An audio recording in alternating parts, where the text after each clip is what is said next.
A lot of you have been asking me about the latest Social Security updates, especially when it comes to direct deposits. So in today's video, I want to clear things up, give you the facts, and help you understand exactly what you need to know. This year has honestly been one of the strangest when it comes to Social Security. It feels like every time a new rule or policy is announced, they flip it around, change it, or walk it back just days later. It's been a roller coaster. But today we're focusing only on one specific area, direct deposits, and thankfully, this is one of the very few changes that has actually stuck. Now, quick note before we dive in.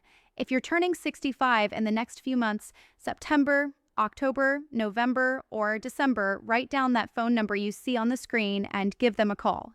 It costs nothing, and they'll walk you through your Medicare enrollment step by step. They've got access to over 20,000 plans, which means they can shop around for you, make sure you're covered, and help you avoid those unexpected medical bills that can sneak up on you.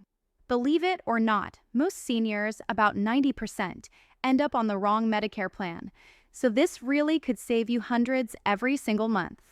Just ask people like Ken Johnson, who's saving $174 a month, or Patty Harold, who's saving $79 a month, all from making one quick call.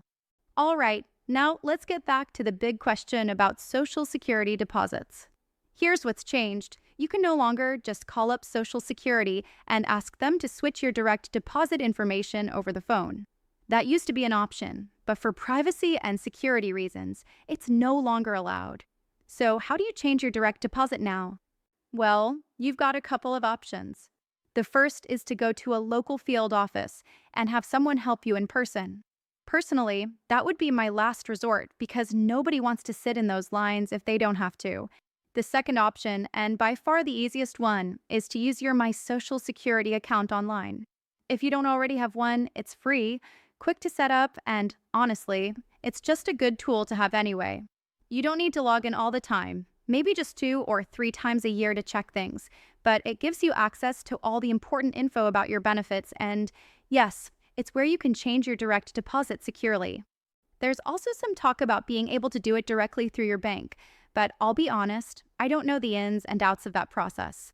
The simplest, most reliable option is definitely your My Social Security account.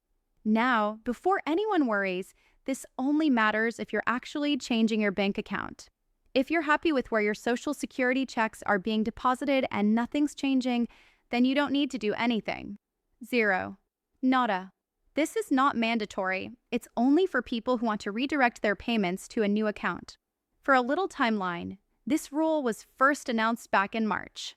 It was supposed to take effect at the end of that month, but Social Security pushed it back by about 2 weeks and officially rolled it out on April 14th. Since then, it's been in place and it hasn't been walked back, unlike so many of the other changes we've seen this year.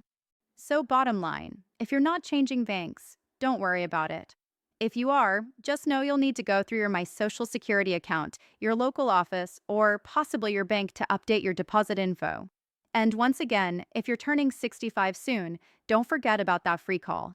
Bring your questions, bring your wish list, like which doctors you want to see, which hospitals you prefer, how much you want to spend on premiums, copays, or deductibles, and they'll sort through the thousands of plans to find the one that's right for you.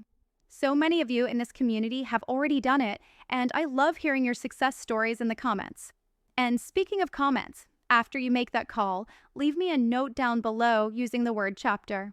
That's the keyword I look for, and if I see it, I'll give you a shout out in one of my upcoming videos. So that's the latest on direct deposits and Social Security. Hopefully this clears things up and gives you a little peace of mind. And as always, if you found this helpful, make sure to subscribe, share the video with friends and family, and check out the rest of the videos in the library. I've got nearly 6,000 on here now, so there's plenty to explore.